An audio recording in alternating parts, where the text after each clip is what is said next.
Vou deixar a trilha aqui no ar, porque a gente vai seguir falando de cultura, vai seguir falando de opções diversas aqui para os nossos ouvintes. Já está conosco o Paulo Garcês Marins. Será que é meu parente, Sara? Não sei se é parente, se é da família ou não. Paulo, bom dia para você. Ele é professor e curador do Museu do Ipiranga. Oi, Paulo. Bom dia, Ellen. É um prazer estar com você e também com os ouvintes da Band News. Você sabe que eu sou Garcês exatamente como você, Paulo, mas é lá do sul, Opa! é do Rio Grande do Sul a minha família. E Passo Fundo. Não, Gravataí, região metropolitana, mas enfim, tem muitos Ah, Garcês bom. espalhados por lá. É. É Pa- verdade. Paulo, Museu do Ipiranga, inaugurado no ano passado, belíssimo, estivemos lá na inauguração. Continua sendo um dos pontos mais visitados da cidade de São Paulo. Aliás, a única reclamação dos ouvintes é essa, que eles entram lá na fila para conseguir o ingresso, já esgotou, porque é muito rápida. A entrada é gratuita até março, só que os ingressos seguem esgotando rapidamente na internet. Então, para quem ainda não conseguiu visitar o Museu do Ipiranga, uma opção é o passeio aí, a nova exposição temporária Memórias da Independência. Fica em um espaço também gratuito, né? Mas que não precisa dessa vez retirar o bilhete. E eu quero conversar com você justamente sobre ela. Professor, o que é essa obra Memórias da Independência? O que vocês estão propondo para quem for visitar o museu?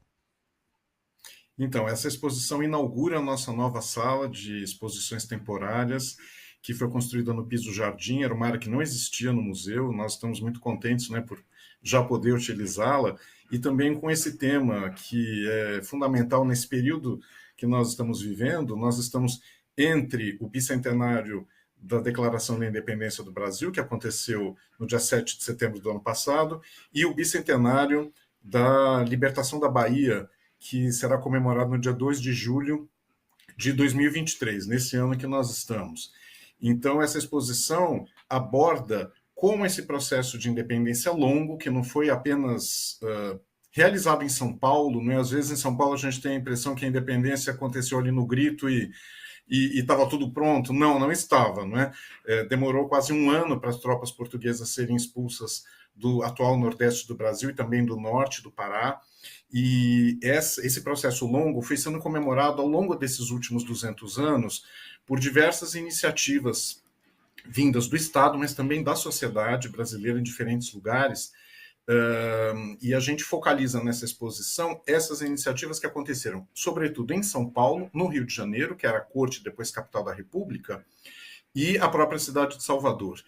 No ano que vem, por exemplo, vão ser comemorados os 200 anos do cortejo do dia 2 de julho, que é realizado todos os anos, há 200 anos, só nos anos da pandemia ele não aconteceu, e nós temos a honra de ter na nossa sala de exposições o carro da Cabocla, que percorre esse trajeto entre o bairro da Lapinha e o centro de Salvador todos os dias 2 de julho, desde a década de 1840.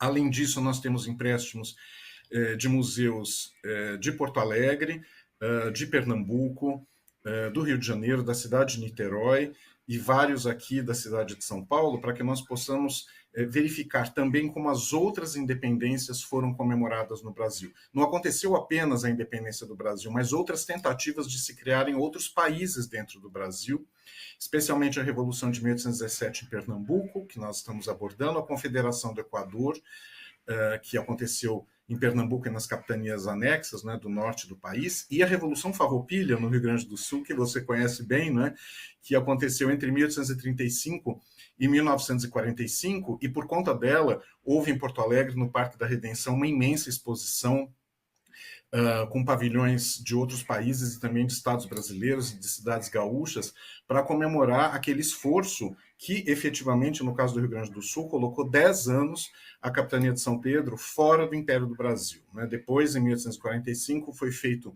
o acordo de capitulação e o Rio Grande do Sul novamente foi integrado ao Brasil, mas a ideia, não é, de uma independência única no Brasil precisa ser problematizada, e esse é o tema também da nossa exposição, assim como esses movimentos, né, foram comemorados e são até hoje colocados em questão no nosso país. Então a ideia é, para quem for lá, é justamente falar que essa independência ela não foi assim tão palatável e que também não foi de um Brasil só. Exatamente, Ellen, porque nós temos um processo duro, não é? Ou seja, nós nos sentimos hoje, não é, todos brasileiros, mas essa sensação de coletividade foi construída com muita dificuldade, não é? A experiência colonial que Portugal colocou aqui, colocava cada uma das capitanias vinculadas a Portugal. Não havia muita integração. É apenas com a mineração no século XVIII, em Minas Gerais, que as capitanias vão começar a se conectar internamente. Ou seja, quando acontece a independência, no século XIX, não havia efetivamente uma comunidade aqui no país, não é? E nem haverá uma guerra coletiva de independência, como aconteceu, por exemplo, nas colônias espanholas ou nas colônias inglesas da América do Norte. Aqui, a independência brasileira mesmo, de combate mesmo, foi só nas capitanias do Norte, especialmente na Bahia. Tanto é que na Bahia acontece a única realmente grande festa popular de comemoração da independência do Brasil. Não é? Aqui em São Paulo, no Rio de Janeiro, até aqueles antigos desfiles escolares do dia 7, tudo isso caiu, porque no fundo a população não se identifica mesmo com esse processo de independência como algo que ela construiu. Não é? Nós sabemos, não é, por experiência de memória, de família, de geração que passa para geração, essa independência foi sobretudo uma independência política. Não é? Mas na Bahia, muito pelo contrário, não é? A população vai em massa para as ruas no dia 2 de julho para comemorar a expulsão dos portugueses. E, claro, quando a gente pensa em Pernambuco e no Rio Grande do Sul, as bandeiras desses dois estados ainda são as bandeiras revolucionárias que questionaram a unidade brasileira. A bandeira de Pernambuco é a da Revolução de 17, a bandeira do Rio Grande do Sul é a da República Piratini, ou seja, até hoje esses estados, em cada mastro ali, tem uma dúvida, não é, sobre o Brasil unitário, tem uma lembrança de que não foi sempre que se quis o Brasil como um país inteiro. Professor, só para eu relembrar, o espaço onde está essa exposição é aquele espaço do térreo, do subterrâneo, onde foram tiradas toneladas de areia ali, criaram, que ficou embaixo, isso mesmo, onde tem um café também agora. O café ainda está Oi? em fase de implantação, Ah, tá. mas o espaço, ele é lá mesmo, Ellen, é uma sala de 850 metros quadrados, é uma das maiores salas da cidade de São Paulo para exposições temporárias, e ela é climatizada para receber justamente acervos de outros estados, ou seja, controle de umidade e temperatura, e também eliminação de radiação ultravioleta, de luz solar, né, que podem comprometer a integridade das coleções que estão ali expostas. Então, é uma sala com ambiente bem controlado. E quando os visitantes chegam ao museu, há duas opções: ou visitar. Acho que deu uma travadinha na internet do professor. Isso? A gente vai só retomar aqui o contato. Oi, professor? Eu Voltou. estou aqui, eu Agora estou vendo voltou, você. voltou. Então você estava falando que Então, isso, sobre a proteção para as telas que vêm e os materiais que vêm de outros estados, que o espaço é adaptado para isso, né? isso mesmo. Então, a gente pode, aos visitantes, né, que forem estar no museu, né, a partir de hoje, né, basta se dirigir à direita, não é, da recepção para poder acessar essa sala, ou então permanecer na fila principal para os que já estão agendados ou para os que estão aguardando o ingresso por etapas, não é, para visitar a exposição de longa duração. São duas opções que o visitante vai ter quando chegar no museu. Ou já visita a exposição temporária, que é essa Memórias da Independência, na nova sala, ou então aguarda mais um pouco para poder visitar as outras 11 exposições do museu que estão no edifício antigo. Para essa exposição especificamente, não precisa fazer aquela retirada prévia de bilhetes? Ou precisa? Não, não há necessidade. Os visitantes apenas têm que aguardar numa fila, porque nós temos um limite de 100 pessoas dentro da sala, por questões de segurança.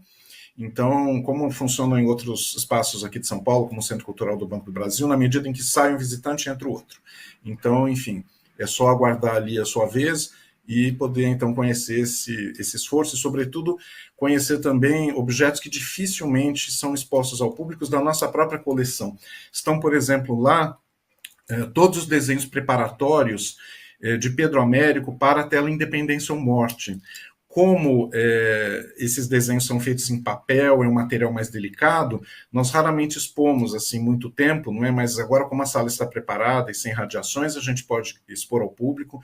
São desenhos incríveis, não é? Mostra que Pedro Américo, além de um grande pintor, ele realmente era um desenhista fabuloso, né? Ele realizou esses desenhos na cidade de Florença, onde ele fez também a pintura Independência ou Morte, que foi terminada em 1888, portanto, 60 anos depois da Declaração da Independência do Brasil. Estão também expostos projetos de plantas e elevações do nosso edifício, que também raramente são expostos ao público por conta de questões de conservação, além, claro, não é, de itens que vieram do Museu Júlio de Castilhos, de Porto Alegre, do Museu Antônio Parreiras, de Niterói, do Museu do Estado de Pernambuco, do Instituto Geográfico e Histórico da Bahia, do MASP, aqui em São Paulo, Pinacoteca do Estado, Biblioteca Mindlin, IEB, são muitas instituições que colaboraram conosco para que nós pudéssemos abrir essa exposição. Professor, a exposição ela já está funcionando ali no Museu do Ipiranga, então? Sim, ela foi aberta ao público dia 25, no aniversário da cidade, né? Então acabou de ser aberta e, enfim, permanece aí como uma das novidades para a cidade para esse finalzinho de férias e também para o começo já do nosso período escolar. Quem for a conferir essa exposição temporária vai poder, por exemplo, se não conseguiu tirar ingresso para ir pro prédio ali acima, né, o prédio antigo, pode conferir também o jardim, isso fica liberado, né, para dar uma volta por ali depois. O jardim é de acesso público durante todo o dia, né? Ele fica, é um jardim municipal, é um parque municipal, Parque da Independência, ele está aberto ao público normalmente. E lá no museu, se as pessoas não conseguiram retirar o ingresso online, que é distribuído às sextas-feiras, realmente é muita procura, nós temos 11 mil ingressos liberados, mas eles acabam em 4 minutos, Ellen, 4 minutos, não chega nem a 5. Então é muita demanda reprimida, né? Nós ficamos quase 10 anos fechados ao público, então muita gente quer conhecer o museu, mas além desses ingressos que são distribuídos às sextas, há também a fila de espera mesmo para entrar para quem não conseguiu ingresso online. Demora um pouquinho mais, mas há também essa possibilidade de conhecer o museu. Mas é bom, né? A gente fica feliz de ver um museu assim que se esgota tão rapidamente os ingressos, que as pessoas estão querendo tanto conhecer nossa história. Eu fico feliz também. Os ouvintes ficam aqui, pô, mas eu fui entrar lá, vocês acabaram de avisar, eu entrei e já não tinha. Mas é bom também. Pois é, infelizmente, assim, se a gente colocasse, acho que 200 mil ingressos também esgotava, mas é que não cabe no prédio, né? A gente tem que tomar cuidado com rotas de fuga, com capacidade, né, de segurança do edifício e também com a qualidade da visitação, né? Então, a gente pede essa compreensão do nosso público, mas foram realmente 10 anos, né, de fechamento para obras e preparação das novas exposições, mas com paciência, todo mundo que quer conhecer o museu vai estar lá e também voltar muitas vezes, né, porque essa própria sala de exposições, Ellen, vai abrigar muitas exposições nos próximos anos, né, e isso vai ativar também o hábito dos paulistanos que às vezes iam ao museu com a escola e depois não voltavam mais, enfim, agora a nossa proposta sempre é que essa visita seja frequente e a gente tenha sempre novos temas para tratar com o público. Tá certo, a gente conversou aqui com o professor e curador do Museu do Ipiranga, Paulo Garcês Marins. Professor, obrigada aqui pela conversa. Eu que agradeço, Ellen. Muito obrigado pela oportunidade de dar as informações da nossa exposição e bom dia para todos vocês. Aguardamos a visita lá. Iremos sim, com certeza.